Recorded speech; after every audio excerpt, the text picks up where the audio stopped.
সেই অধম লেখক আজ এক বিয়ে বাড়ির কাছাকাছি এসেছি। সংক্ষিপ্ত একটু গাইবো, ভুল ত্রুটি থাকলে ক্ষমা করবে।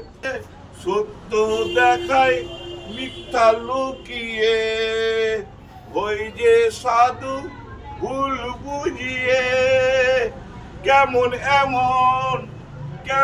এমন জীবন ধারণ, কেমন এমন জীবন সাধন, যেমন হয় বিবেকহীন পশু।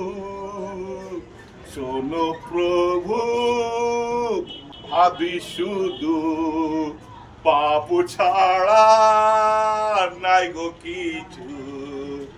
তাই গো নিয়ে ভাবে অদম রাতের পর রাত, তাই গো নিয়ে ভাবে অদম রাতের পর রাত। পর নিজেকে নিজেই শোধন কেউ দেবে না তার। শোনো প্রভু,